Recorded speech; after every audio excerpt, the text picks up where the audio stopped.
സകലമായ മഹത്വം കർത്താവിന് അർപ്പിക്കുന്നു. പ്രാർത്ഥന കേട്ടതിനായി സ്തോത്രം. യേശുവിന്റെ നാമത്തിൽ തന്നെ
IPC വെണ്ണിക്കുളം എബനേസർ സഭയിൽ നടന്ന ശക്തമായ ഒരു സംഘട്ടനമാണ് നാം കണ്ടത്.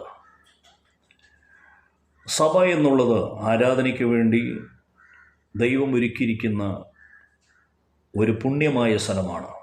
എന്നാൽ ഇന്ന് മനുഷ്യരെല്ലാവരും അതിനെ ഭ്രാന്താലയം അല്ലെങ്കിൽ സാത്താൻ്റെ ആലയമാക്കി മാറ്റുകയാണ്. ഈ സഭയ്ക്കകത്ത് എവിടെയാണ് ദൈവത്തിൻ്റെ സാന്നിധ്യം ഇറങ്ങുന്നത്? ഒരിക്കലുമില്ല. ദൈവത്തിൻ്റെ സാന്നിധ്യം ഇറങ്ങുന്നത് സമാധാനവും സന്തോഷവും ദൈവത്തിൻ്റെ ആരാധനയും സ്തുതിയുമൊക്കെ നിലനിൽക്കുന്നിടത്ത് മാത്രമായിരിക്കും ദൈവത്തിൻ്റെ സാന്നിധ്യം ഇറങ്ങുന്നത്. എന്നാൽ ഇവിടെ സംഭവിക്കുന്നത് എന്താ? ചെറിയൊരു വിഷയമേ ഉള്ളൂ അവിടെ. അതിൻ്റെ യാഥാർത്ഥ്യം എന്തെന്ന് ചോദിച്ചാൽ, നമുക്കറിയാം, ഒരു പ്രായമുള്ളൊരു വ്യക്തിയാണ് അവിടെ ഭയങ്കരമായ പ്രശ്നങ്ങൾ ഉണ്ടാക്കാൻ വേണ്ടി ശ്രമിക്കുന്നത്. ഇദ്ദേഹം അവിടുത്തെ ഒരു പാട്ടുകാരനാണ്, സഭയുടെ കൊയർ ടീമിലെ ഒരു അംഗമാണ്. എന്നാൽ അല്പം വാശിയുള്ള ഒരു ദൈവദാസൻ ആണ് ആ സഭയിലെ പാസ്റ്റർ എന്ന് പറയുന്നത്. ഇദ്ദേഹത്തിൻ്റെ വാശി നിമിത്തം ആ ഒരു പ്രായമുള്ള ആ പാട്ടുകാരനായ ആ മനുഷ്യനെ കൊയറിൽ നിന്ന് മാറ്റി. അദ്ദേഹം അറിയാതെ മാറ്റി. അദ്ദേഹം ഞായറാഴ്ച വന്ന് രാവിലെ നോക്കുമ്പോൾ താനില്ലാത്തൊരു കൊയറിനെ പ്രിയ പാസ്റ്റർ നിയമിച്ചിരിക്കുകയാണ്. പെട്ടെന്ന് കണ്ടപ്പോൾ അദ്ദേഹത്തിന് വളരെയധികം ദേഷ്യം തോന്നി, പ്രഷർ കയറി. നമുക്കറിയാം സാധാരണ ഒരു മനുഷ്യനായിരിക്കാം, പക്ഷേ പ്രഷറിനൊക്കെ ഗുളിക കഴിക്കുന്ന ഒരു മനുഷ്യനായിരിക്കാം. അതുകൊണ്ട് തന്നെ സ്വാഭാവികമായി അദ്ദേഹത്തിൻ്റെ മാനുഷിക തലത്തിൽ നിന്നും അദ്ദേഹത്തിൻ്റെതായ രോഗത്തിൻ്റെ തലത്തിൽ നിന്നും ഒരു പ്രഷർ യാദൃശികമായി കയറി. അയാൾക്ക് നിയന്ത്രിക്കാൻ പറ്റുന്നില്ല. പെട്ടെന്ന് പൊടുന്നനെ കയറി അദ്ദേഹത്തിൻ്റെ സ്ഥാനത്ത്, അദ്ദേഹം ഒരു പാട്ടുകാരനായിരുന്നു, അദ്ദേഹത്തിൻ്റെ സ്ഥാനത്ത് മറ്റുള്ളവർ കയറി പാടുന്നതും അവിടെ വർഷിപ്പ് ലീഡ് ചെയ്യുന്നതും കണ്ടപ്പോൾ അദ്ദേഹത്തിന് ഒരിക്കലും ക്ഷമിക്കാൻ കഴിഞ്ഞില്ല. അദ്ദേഹം സാധാരണ ഒരു മനുഷ്യൻ്റെ നിലയിൽ നിന്ന് തരം താണ് ഒരു ആക്രമണ സ്വഭാവമുള്ള ഒരു മനുഷ്യനായി മാറി. അതാണ് നമുക്കവിടെ കാണാൻ സാധിക്കുന്നത്. യഥാർത്ഥത്തിൽ ആ വിശ്വാസിയെക്കുറിച്ച് ആ പാസ്റ്റർക്ക് അറിയാമായിരുന്നു, ഈ മനുഷ്യൻ ഇങ്ങനെയുള്ളൊരു മനുഷ്യനായിരുന്നു. പാസ്റ്റർക്ക് അറിയാമായിരുന്നെങ്കിൽ ആ പാസ്റ്റർ എന്ത് ചെയ്യണമായിരുന്നു? ആ വിശ്വാസിയെ വിളിച്ച് ആരാധനയ്ക്ക് മുമ്പോ അല്ലെങ്കിൽ തലേന്നോ അല്ലെങ്കിൽ ഏതെങ്കിലും ഒരു ദിവസം തിരഞ്ഞെടുത്ത് അദ്ദേഹത്തിൻ്റെ ഭവനത്തിൽ പോയോ അല്ലെങ്കിൽ സഭയിൽ വിളിച്ചോ അദ്ദേഹത്തിൻ്റെ ഫെയ്ത്ത് ഹോമിൽ വിളിച്ച് കാര്യങ്ങൾ പറയണമായിരുന്നു.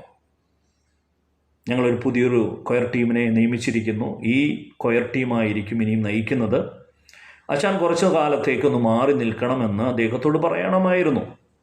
എന്നാൽ ഈ സംഘർഷം ഈ ലോകം മൊത്തം അറിയത്തില്ലായിരുന്നു. ഞാൻ കഴിഞ്ഞ വീഡിയോയിൽ പറഞ്ഞതുപോലെ തന്നെ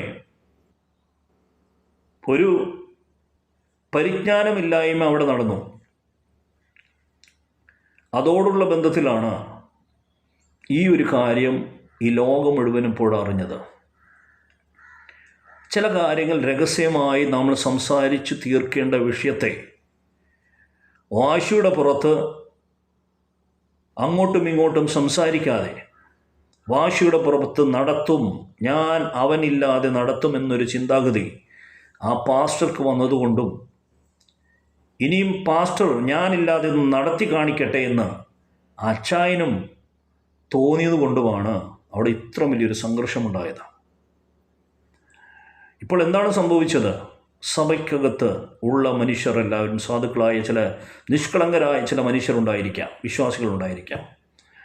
അവർക്കെല്ലാവർക്കും മാനസികമായി ക്ഷതമേൽപ്പിക്കുന്ന തലത്തിലേക്ക് ആ വീഡിയോ ഈ ലോകം മുഴുവനും പ്രചരിപ്പിക്കപ്പെട്ടു എന്നതാണ് നമുക്ക് കാണാൻ സാധിക്കുന്നത്.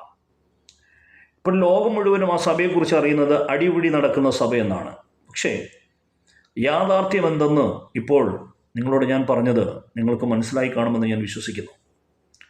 പക്ഷേ എന്നിരുന്നാലും ഇത് തെറ്റ് തന്നെയാണ്, 100% തെറ്റ് തന്നെയാണ്. ഒരിക്കലും ഞാനതിനെ അദ്ദേഹത്തിൻ്റെ പക്വതയില്ലായ്മയോ അല്ലെങ്കിൽ പ്രിയ പാസ്റ്ററിൻ്റെ പക്വതയില്ലായ്മയോ ഒന്നും ഞാൻ ചൂണ്ടിക്കാണിച്ച് അതിനെ ചെറുതാക്കാൻ ഞാൻ ശ്രമിക്കുന്നില്ല.